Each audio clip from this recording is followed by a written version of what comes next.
Bukan sekedar dosa kita diampuni dan mati masuk surga. Tuhan pulihkan gambar diri kita.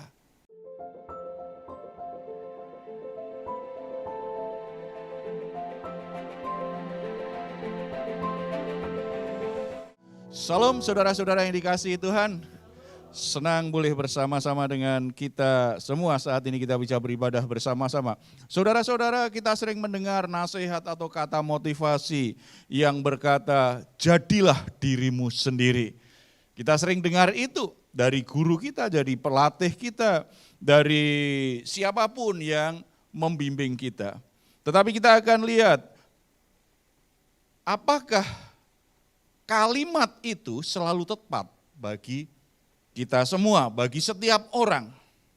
Saudara-saudara yang dikasihi Tuhan, berani menjadi diri sendiri harus dimulai dari apakah kita sungguh-sungguh mengerti siapa diri kita. Coba kalau kita salah memahami diri kita, maka kita berani berbuat salah berarti. Kita berani menjadi diri yang salah itu. Slide boleh ditampilkan, ya. Saudara-saudara, kita akan mempelajari itu dari Roma 12 ayat 1, tetapi kita lihat dulu slide yang kedua. Nasihat untuk jadilah dirimu sendiri, ini bisa menjadi nasihat yang menyesatkan, yang membuat orang justru salah bertumbuh. Kalau ditujukan kepada orang yang memiliki gambar diri yang buruk, yang masih terpenjara dengan masa lalunya, yang masih hidup, terikat dengan hidup lamanya. Mengapa seperti itu? Kalau orang gambar dirinya buruk, berarti kan orang gambar diri itu artinya kan bagaimana kita melihat diri kita, itulah yang disebut dengan gambar diri. Nah, kalau kita melihat diri kita, mempercayai diri kita dengan cara yang salah, lalu ada nasihat, jadilah dirimu sendiri, maka kita menjadi orang yang salah. Ada banyak orang mengalami kerusakan gambar diri karena berbagai pengalaman dalam hidupnya. Sehingga dia menjadi orang yang rendah diri. Dia jadi pesimis. Dia jadi, bahkan saya temukan banyak orang membenci dirinya sendiri. Tidak bisa mengasihi dirinya sendiri. Dia menjadi pribadi yang justru menyia-nyiakan dirinya, merasa dirinya enggak berharga, merasa dirinya tidak layak dikasihi, merasa dirinya tidak punya kemampuan apa-apa, tidak sanggup buat apa-apa. Nah, kalau nasihat, jadilah dirimu sendiri, berarti itu namanya melanggengkan orang tetap melihat dirinya dengan cara yang salah. Kalau dia tidak bisa mengasihi dirinya, tidak bisa menerima dirinya dengan baik, dia akan kesulitan mengasihi sesamanya. Karena firman Tuhan jelas, kasihilah sesamamu seperti dirimu sendiri. Kalau kita tidak bisa mengasihi diri sendiri, kita sulit mengasihi orang lain. Kalau orang punya gambar diri yang buruk, didorong jadilah dirimu sendiri, dia terus punya sikap buruk juga dalam relasi dengan orang lain. Bermasalah, nasihat itu tidak cocok untuk orang yang punya gambar diri rusak, belum dipulihkan gambar dirinya. Nasihat itu juga salah kalau ditujukan kepada orang yang masih terpenjara dengan masa lalunya. Karena orang yang terpenjara dengan masa lalunya biasanya hidupnya didorong, dikuasai oleh luka-luka yang dia alami di batinnya di masa yang lalu. Orang yang terluka itu biasanya secara emosional, dia sensitif. Gampang tersinggung, gampang marah, gampang depresi, gampang stres, gampang cemas. Problem emosinya banyak sekali orang yang terpenjara dengan masa lalu. Kalau kita nasihati, jadi dirimu sendiri, kita berarti melanggengkan orang untuk sensitif terus secara emosi. Terpenjara dengan masa lalu itu berbahaya. Karena orang tidak bisa bertumbuh dengan baik. Sementara Tuhan ingin kita bertumbuh dengan baik. Sebagai orang percaya Tuhan ingin terus kita bertumbuh dengan baik. Saya melayani ada satu orang yang dikuasai dengan kemarahan yang luar biasa karena di masa lalunya dia jadi korban kekerasan dan pelecehan oleh pamannya sendiri. Ini seorang ibu, ketika saya dan istri melayani di Medan, habis itu ada yang minta konseling di hotel, akhirnya kita konseling. Ibu ini punya kelemahan, sering jatuh cinta, sudah menikah punya anak. Mudah jatuh cinta sehingga akhirnya terlibat dengan perselingkuhan dengan banyak pria. Sudah selesai bertobat, kok begitu lagi? Selesai bertobat, ulangi lagi. Padahal dia rajin di gereja. Dalam proses konseling, kami dan istri kan pelayanan konseling pemulihan sudah 16-an tahun. Kita tidak pernah mau fokus pada kebiasaan buruknya. Ini pasti ada penyebabnya. Mengapa dia seperti itu? Karena dia sebenarnya cinta Tuhan, rajin ibadah. Harusnya dia sudah lepas. Tetapi kenapa sepertinya dia tidak berdaya dengan dorongan itu? Pasti ada sesuatu. Terpenjara dengan masa lalunya. Dari kecil, dia ikut neneknya.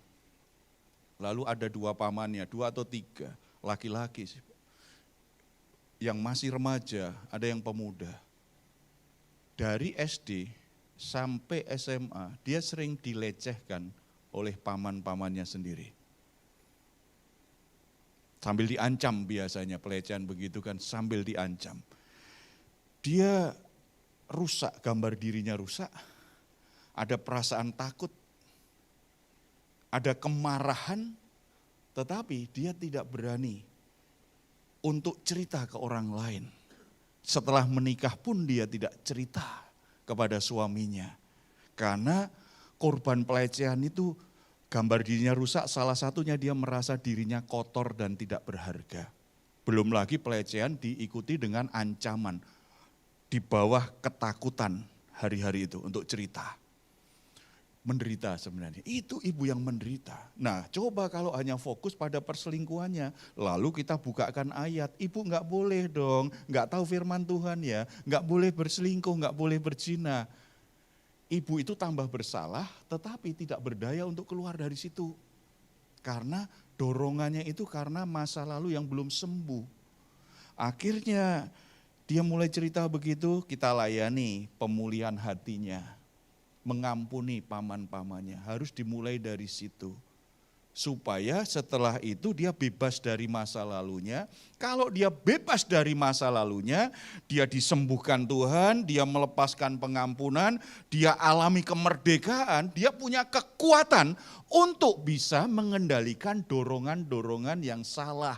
Kaitannya gampang tertarik dengan pria, diberi perhatian sedikit senang, diberi perhatian mulai lupa suami, mulai lupa anak, karena ada kelemahan di situ.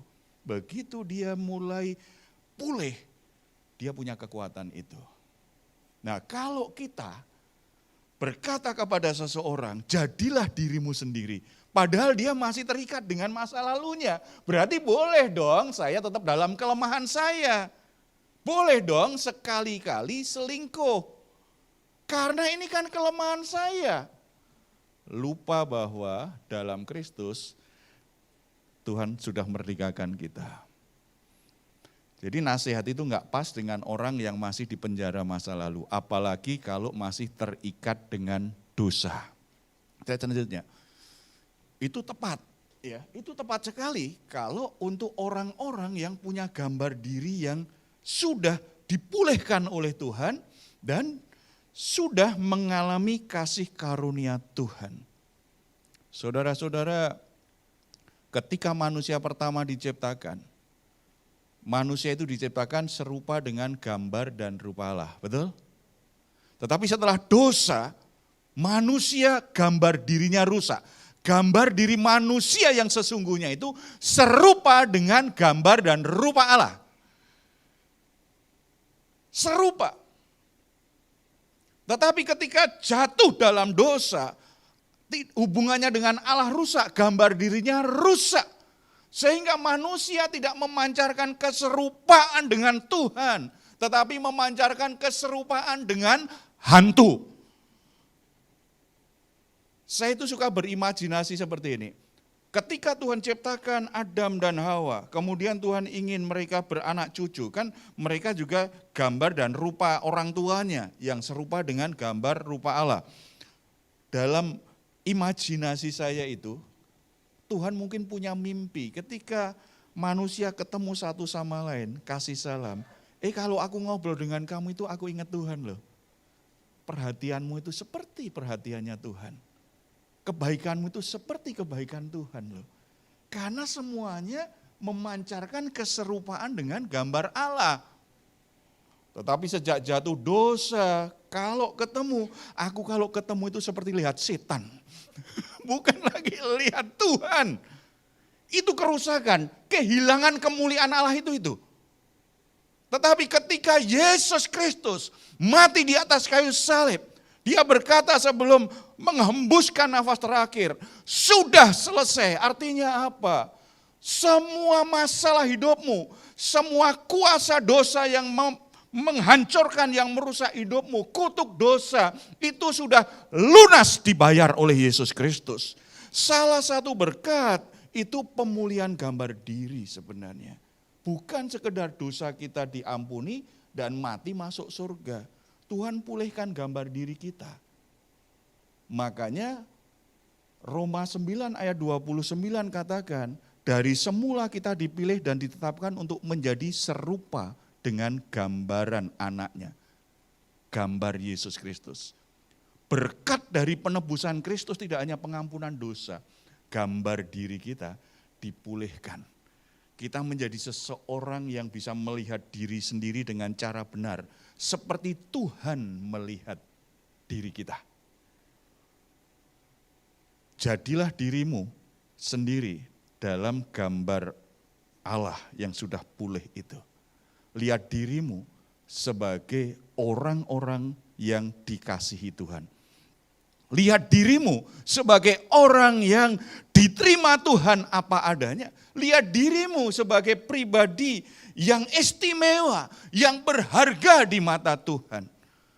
Lihat dirimu dengan cara yang benar seperti penciptamu melihatmu. Ketika jadilah dirimu sendiri ditujukan kepada orang yang gambar dirinya pulih, itu sangat tepat dan akan menjadi anak-anak Allah yang sangat istimewa, yang sangat excellent, yang sangat yang sangat istimewa sekali. Karena melihat dirinya dengan cara yang benar. Dan tepat kalau ditujukan orang yang memiliki kasih karunia Allah. Orang yang di dalam kasih karunia Allah itu akan menjadi ciptaan yang baru. Sebab siapa yang ada dalam Kristus, ia adalah ciptaan yang baru. Sesungguhnya yang lama sudah berlalu, yang baru sudah datang. Kita ini ciptaan baru, kita ini dicipta ulang oleh Tuhan. Orang tua kita bukan orang sempurna, karena setiap orang telah berbuat dosa kehilangan kemuliaan Allah. Orang tua kita ada banyak kesalahan, kebaikannya banyak, keistimewaannya banyak, tetapi karena enggak sempurna, kesalahannya juga banyak.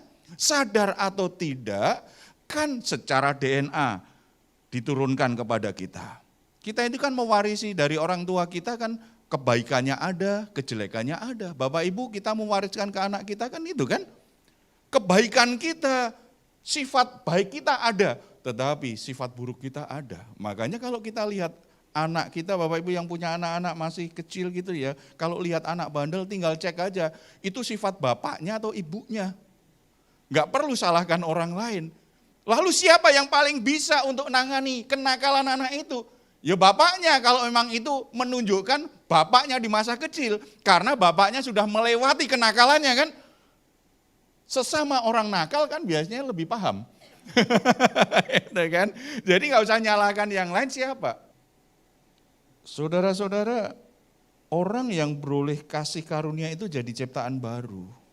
Jadi yang lama itu akan lebih mudah dilepaskan. Bahkan sudah banyak sekali yang dilepaskan.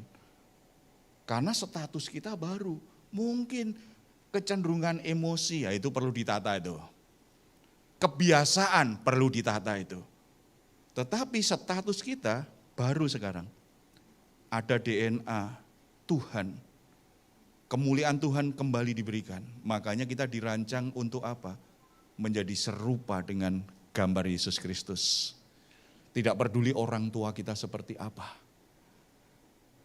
Jangan terikat dengan masa lalu hanya nyalah-nyalahkan orang tua. Kalau dalam Kristus, ciptaan baru bisa berubah. Itu tepat untuk orang yang kondisi seperti itu. Jadilah dirimu sendiri. Nah, bagaimana kita bisa menjalani hidup ini sesuai dengan diri kita yang baru itu. Sesuai dengan status kita yang baru itu. Dari Roma 12 ini kita bisa mengerti ada 3 hal. Yang pertama, kita harus punya model yang benar. Miliki model yang benar, ayat 2. Kita baca sama-sama ayat 2. Janganlah kamu menjadi serupa dengan dunia ini, tetapi berubahlah oleh pembaruan budimu, sehingga kamu dapat membedakan manakah kehendak Allah, apa yang baik, yang berkenan kepada Allah, dan yang sempurna. Janganlah kamu menjadi serupa dengan dunia ini. Serupa, kata serupa dengan dunia ini, itu kata yang dipakai itu mengungkapkan sebuah cetakan.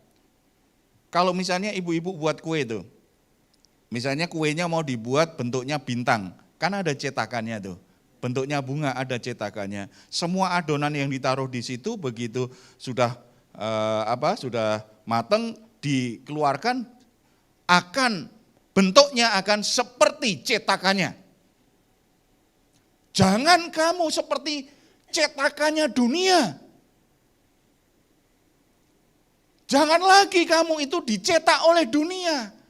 Jangan lagi kamu itu serupa dengan dunia. Karena apa? Kita ini adalah ciptaan yang baru. Makanya Roma 12 ayat 1 penerapan yang paling benar harus dimulai. Saudara harus tahu siapa dirimu yang baru. Identitasmu yang baru di dalam Yesus Kristus. Sebagai ciptaan baru, sebagai anak-anak Allah. Kalau kita belajar surat Roma ini, pasal 1 sampai pasal 11, itu bicara tentang kondisi manusia yang berdosa, yang kehilangan kemuliaan Allah, yang rusak, yang luar biasa berantakan. Tetapi karena kasih karunia Allah melalui penebusan Kristus, akhirnya diubahkan, diselamatkan dari murka Allah, kemudian tadi dicipta ulang menjadi ciptaan yang baru. Itu pasal 1 sampai pasal 11. Makanya pasal 11 diakhiri dengan sebuah doksologi, sebuah pujian. Betapa kita itu tidak mungkin bisa memahami rencana Tuhan, karya Tuhan, pekerjaan Tuhan. Baru pasal 12 sampai selesai, itu penerapannya sebagai ciptaan baru, sebagai orang yang sudah diselamatkan, sebagai orang yang sudah diberi kuasa jadi anak-anak Allah, bagaimana kamu menjalani hidupmu. Makanya inilah jadilah dirimu yang sesungguhnya. Mengalami kasih karunia Tuhan. Ayat 1 kan, persembahkan tubuhmu. Itu bicara tentang apa? Totalitas hidupmu itu harus jadi persembahan. Tetapi totalitas hidup yang baru. Bukan yang lama, bukan yang rusak, bukan yang najis oleh dosa. Persembahkan itu kepada Tuhan. Hidup yang sudah diperbarui itu persembahkan. Itu ibadahmu yang sejati. Karena kita sedang ingin jadi diri kita yang baru, model kita bukan dunia lagi. Model kita bukan tokoh-tokoh tertentu termasuk hamba-hamba Tuhan atau tokoh agama. Tidak, tetapi Yesus Kristus. Karena kita ditetapkan menjadi serupa dengan Yesus Kristus. Bukan berarti kita tidak tanggung jawab yang melayani. Karena seperti Paulus berkata, teladanilah hidupku seperti aku meneladani Kristus. Orang yang melayani harusnya minimal 1 langkah di depan dibandingkan dengan orang yang dilayani. Supaya yang dilayani bisa meneladani, bisa mengikuti jejaknya. Dan yang melayani itu harus arahnya kepada pribadi Yesus Kristus. Supaya yang mengikuti nggak salah jalan. Sudah mengikuti ternyata bukan Yesus tujuannya. Itu menyesatkan.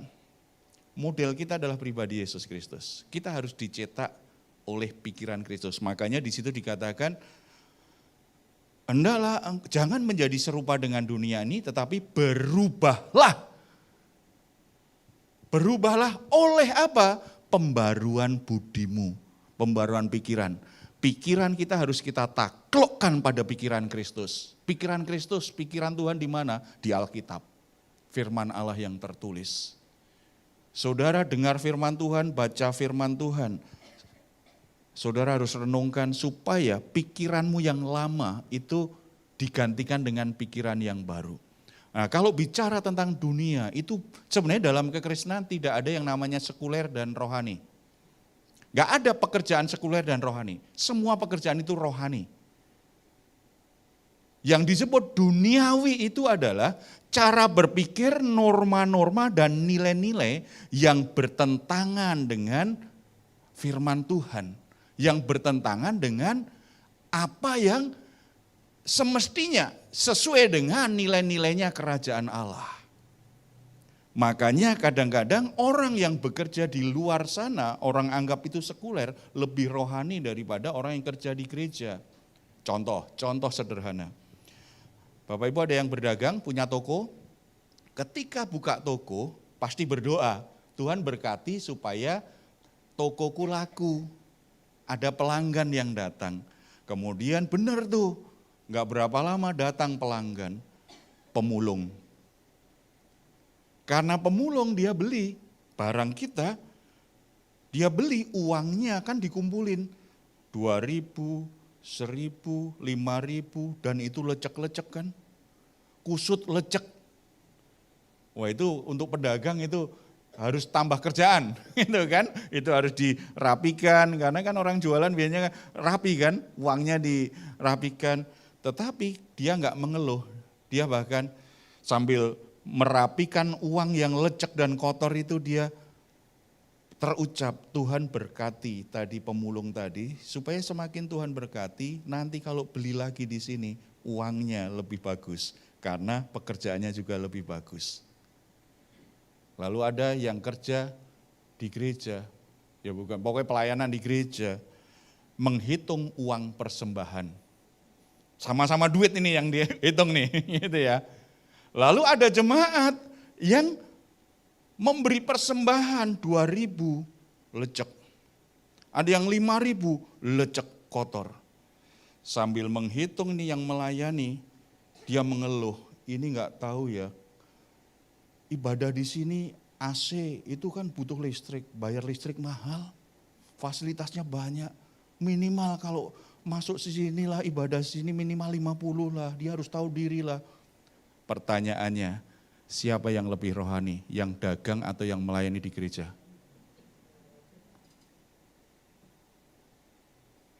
Yang tadi menghitung uang persembahan itu duniawi. Itu cara berpikir duniawi.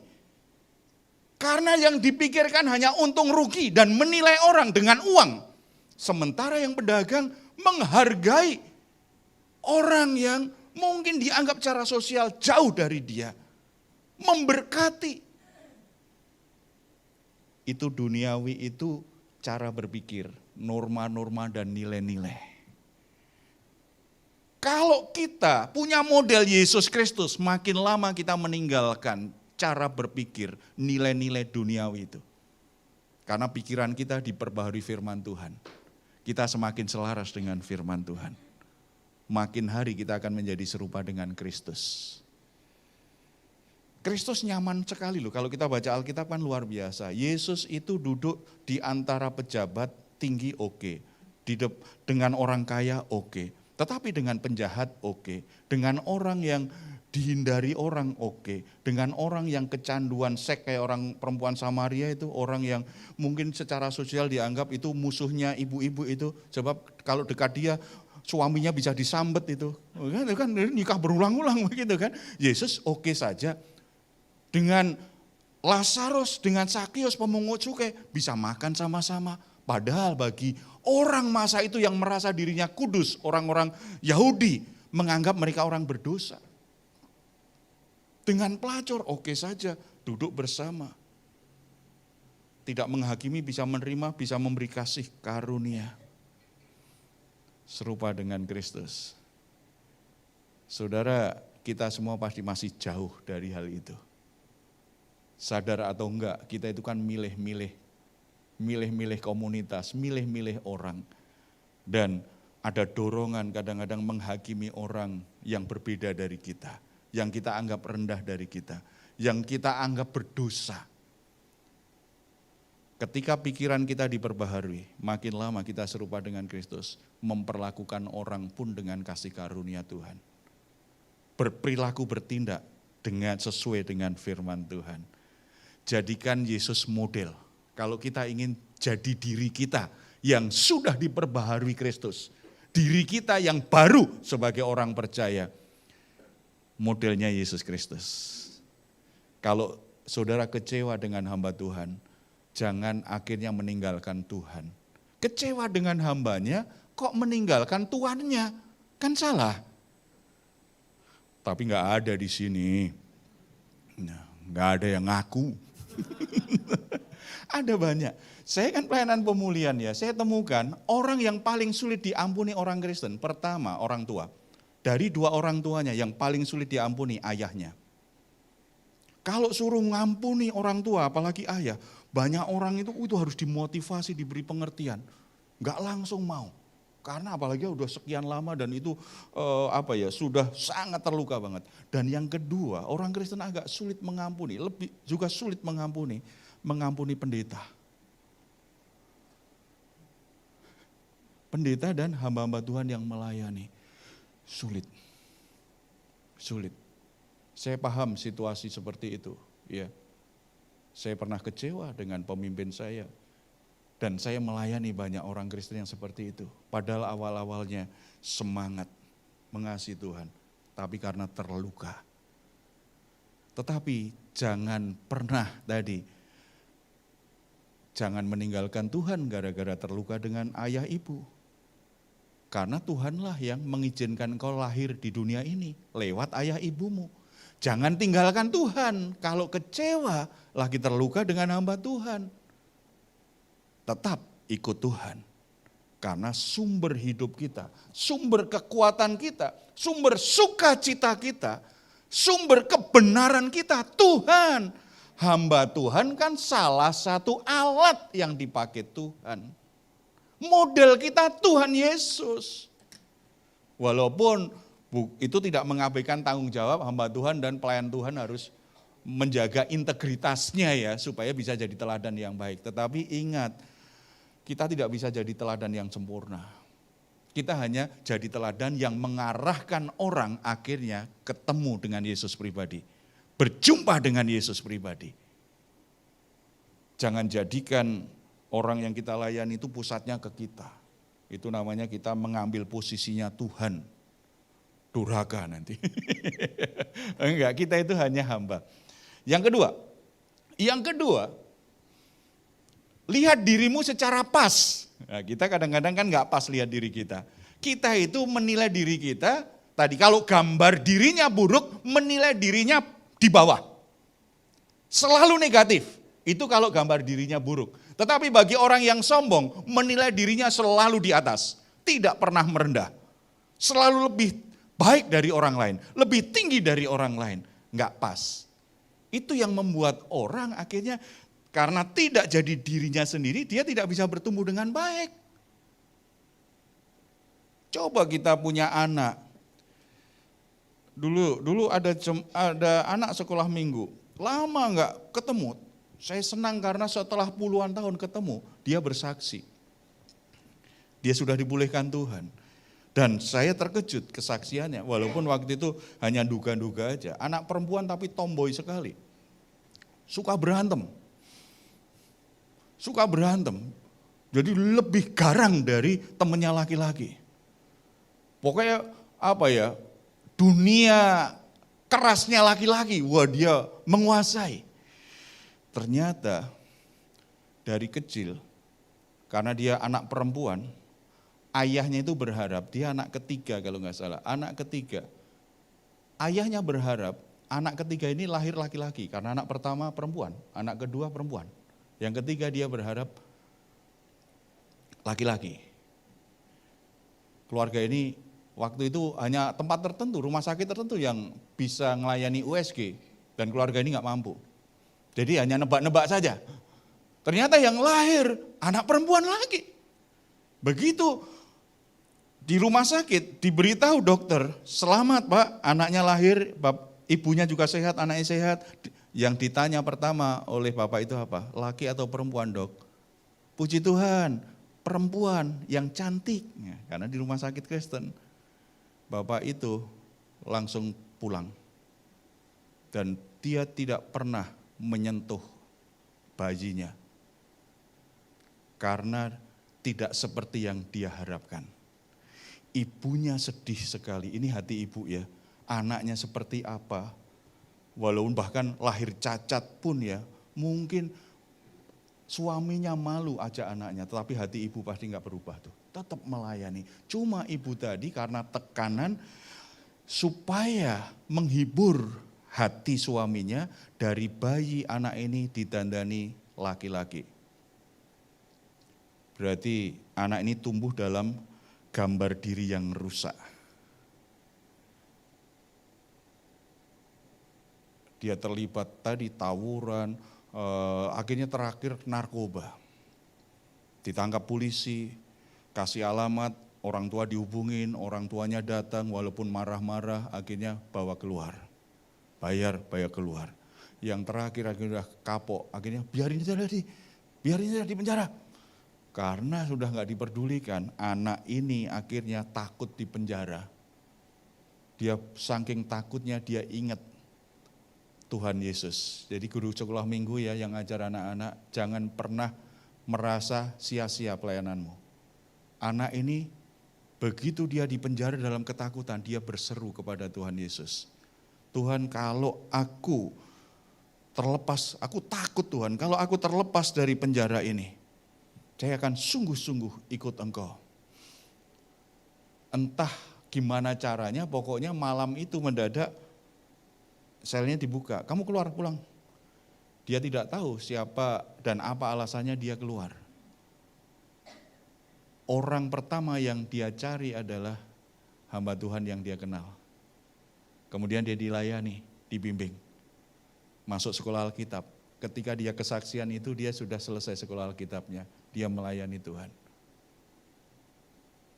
Ada banyak orang berpikir nggak pas tentang dirinya, atau dipaksa berpikir tidak sesuai dirinya.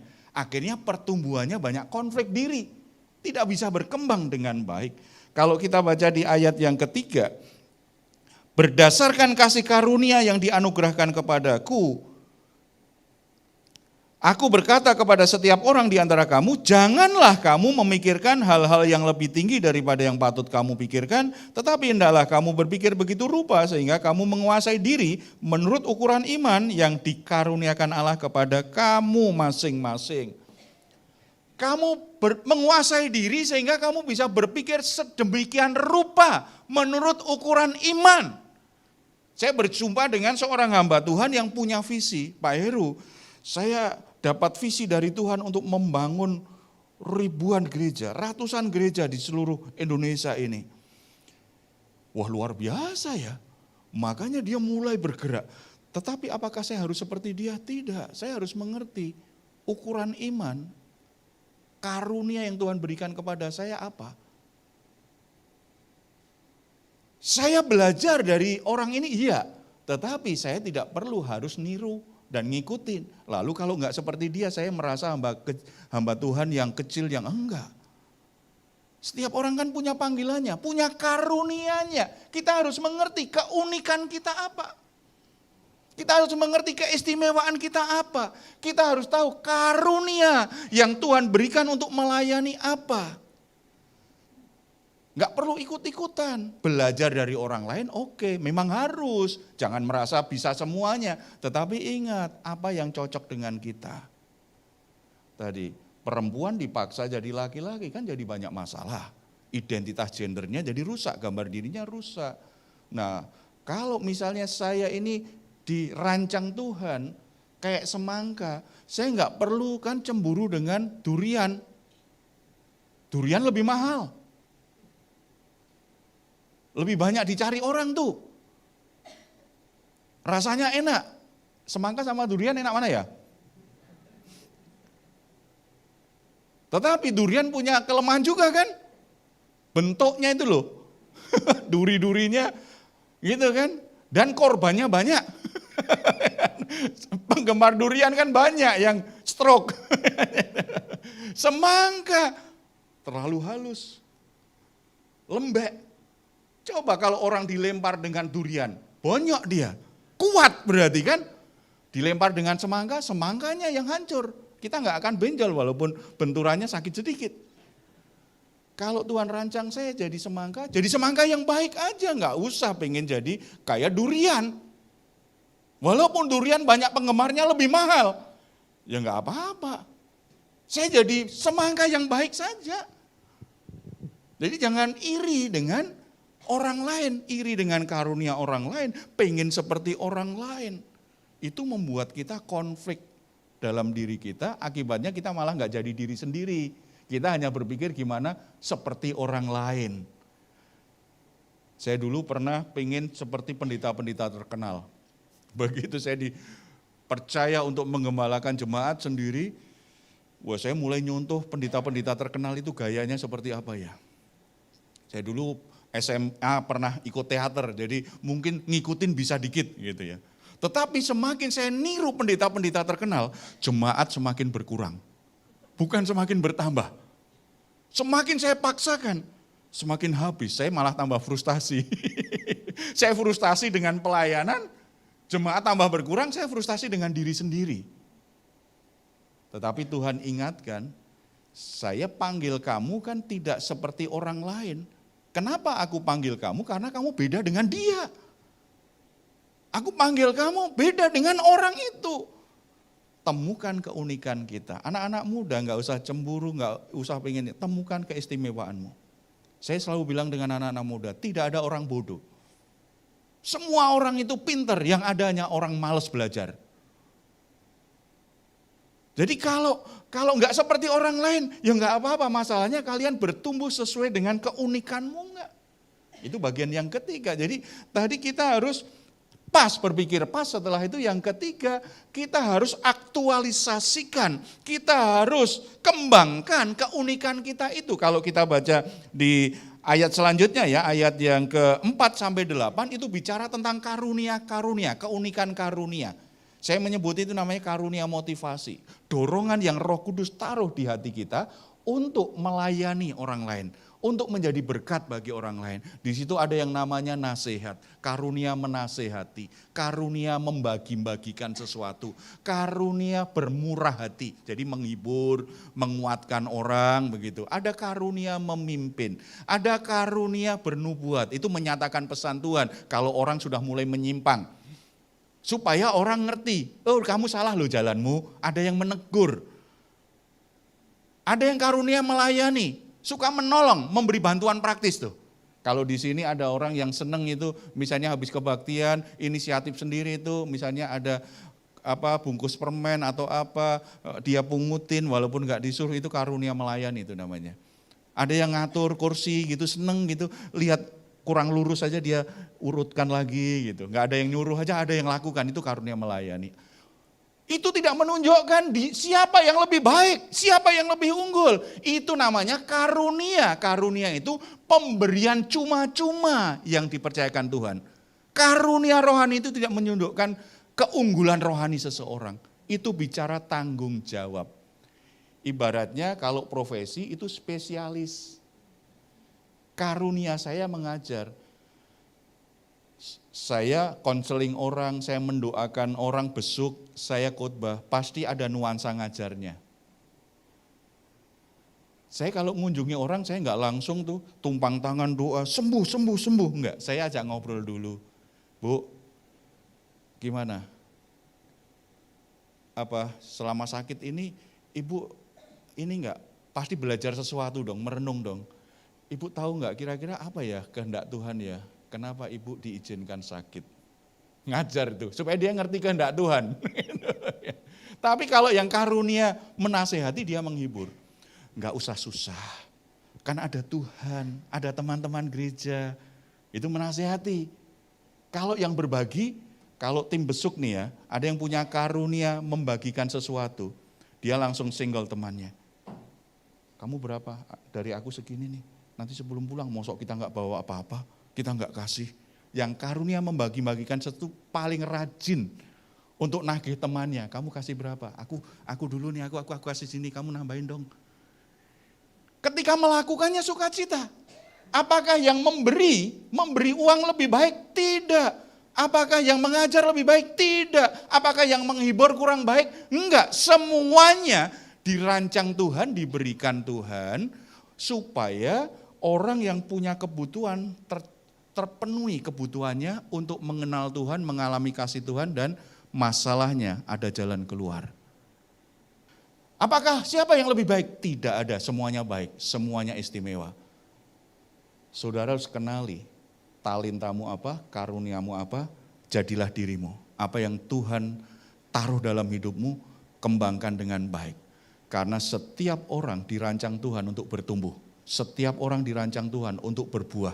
Setiap orang dipanggil Tuhan untuk mengalami kedewasaan. Setiap orang dirancang Tuhan untuk hidupnya berubah, karakternya berubah. Ketika dicipta ulang dalam Yesus Kristus, semuanya arahnya pada pribadi Yesus. Berhenti menghakimi diri sendiri, berhenti membandingkan diri sendiri. Lihat siapa dirimu dalam Kristus. Bangun gambar dirimu sebagaimana Tuhan mengatakannya, sebagaimana Tuhan melihatmu, dan mulai kembangkan keunikanmu dengan baik. Tantangannya banyak, jadi beda dengan orang lain, makanya butuh keberanian. Terus melangkah, terus melangkah. Tuhan Yesus memberkati.